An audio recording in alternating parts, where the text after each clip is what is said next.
Hi everyone, naga channel MPSC/DSC/UPSC Math Solving Question.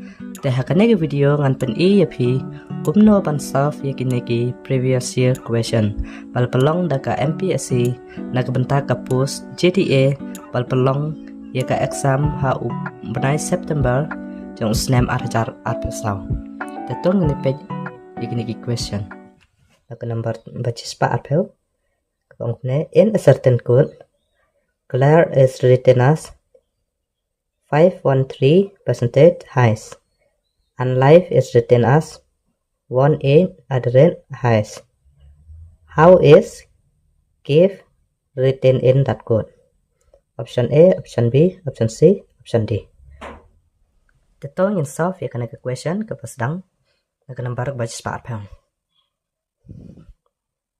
Solution. Claire is written as GLARE. Claire is written as 513%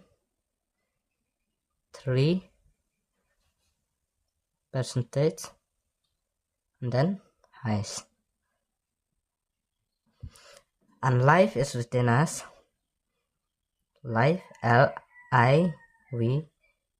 Life is written as 18 at the rate highs. 18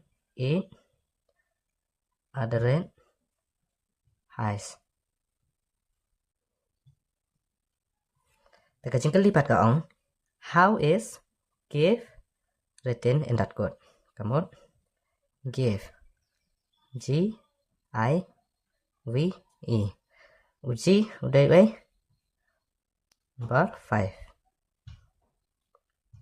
Y đây number 8. Nang ta V at the rate. Nang ta UI highs. Teka answer hang ne ka day 58 at the rate highs. Come on. 58 at the rate highs. Come on. D is the correct answer.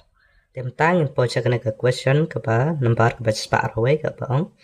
If A is written as B and B as A, E as F and F as E and so on, how will the word break be written? Option A, option B, option C, option D. Don't solve the question. Solution.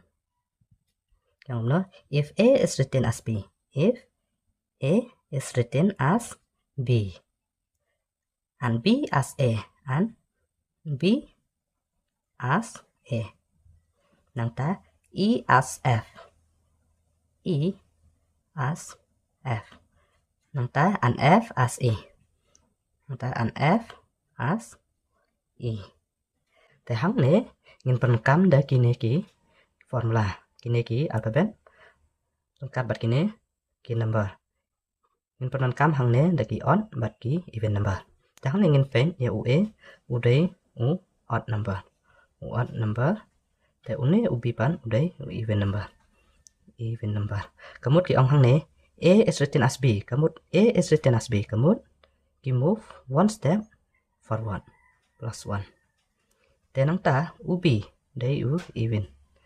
Kamut B as A. Kamut ki move one step backward. B as A. Kamut one step backward minus 1. UE day odd. Tenang ta u E as F. E udah odd number. Odd number kamut ki move one step forward. E as F. F udah even. Udah even. Te ka move one step forward plus 1. Tenang ta F udah even. F as E. F as E kamut ki move one step backward. Min minus 1. E udah odd number. Tekajing kelipat ka angkum na. How will the word break be written? Ta. Nang ta ngin pet yaw ne B break. B ngin besar uday uay odd na even. Uday even. Tekamut even ngin yo odd. Kamove one step backward. Kamut ngin yo B uday even uay day odd. Move one step backward minus 1. tenang ta UR uday u UR uday u 18 uday u even kamu move even to odd move one step backward UR one step backward uday u Q uday u on kamu minus 1 tenang ta Y uday u A uday u on kamu on they ban move one step forward plus 1 kamu Y one step forward I kamu J uday u A u even kamu plus 1 move one step forward nang ta G uday u A u on kamu one step we have to move one step forward kamu plus 1 one step forward uji uday u H even plus 1 để hang này cả answer mình nhớ cái ấy không nó cái ông bridge nhớ EQJS kamu ang EQJS A is the correct answer. Thank you.